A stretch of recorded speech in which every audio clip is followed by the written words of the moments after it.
Buenos días, ¿cómo están? Bueno, nuevamente nos encontramos por este medio.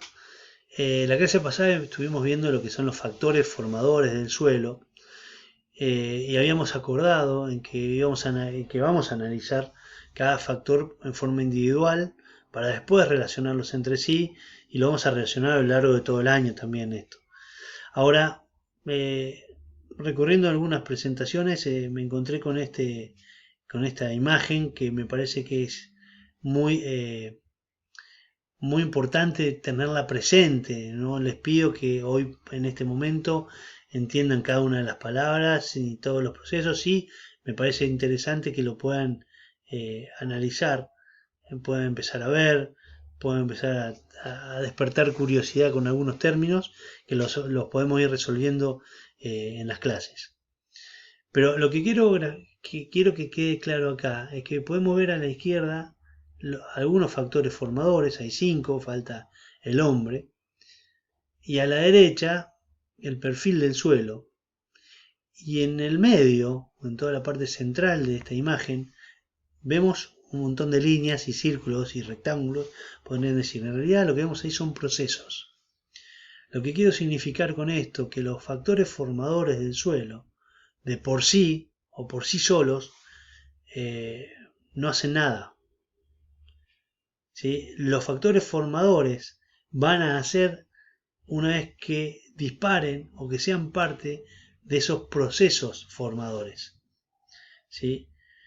El entender el factor formador, es decir, hablar de, en el caso del clima, que es lo que estamos charlando, precipitación, temperatura, entender y a través de ejemplos poder tratar de ir un poquito más allá en el entendimiento, no me define todavía los procesos que se van a generar para formar el perfil del suelo. Ahora bien, ¿qué es el perfil del suelo? El perfil del suelo es el suelo en su profundidad. Vamos a poder ver a través de la construcción de una calicata, ahora les explico qué es una calicata, los distintos horizontes del suelo. Los distintos horizontes del suelo es como la historia del suelo y el manejo que yo hago de ese suelo. Es como el suelo se va a ir acomodando en distintas capas de acuerdo al manejo o de acuerdo a cómo el suelo se ha ido formando. ¿Sí? Ese es el perfil del suelo. Lo que es calicata, si lo vemos en términos vulgares, podemos hablar que es un pozo. En realidad es mucho más que un pozo. Es una estructura de una excavación que se hace obviamente en profundidad y que me permite dejar a la vista los distintos horizontes que un suelo tiene y poder entender entonces la historia que el suelo tiene o el manejo que el suelo ha tenido en el último tiempo. Entonces, fíjense la importancia de esto. Los factores formadores, a través de procesos que podemos llamar tranquilamente procesos formadores, nos van a describir o nos van a permitir entender por qué hoy tenemos un determinado perfil del suelo. ¿Sí? Siendo un ejemplo concreto y pudiendo ver el clima, que es el que estamos charlando ahora, y después lo relaciona en esta imagen con la actividad biológica. Y uno dice, ¿qué tiene que ver la actividad biológica con el clima? Bueno, la actividad biológica nosotros somos seres biológicos. La actividad biológica, la temperatura, las precipitaciones, que son los dos factores más importantes que hemos tomado del clima, impactan en la vida.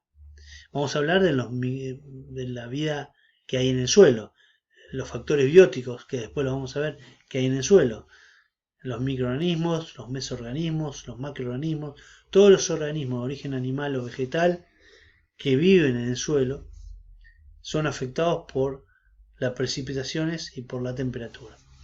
Entonces, la pregunta que les dejo para que podamos trabajar en clase cuando nos encontremos a través del WhatsApp, que es nuestro medio de comunicación en la clase,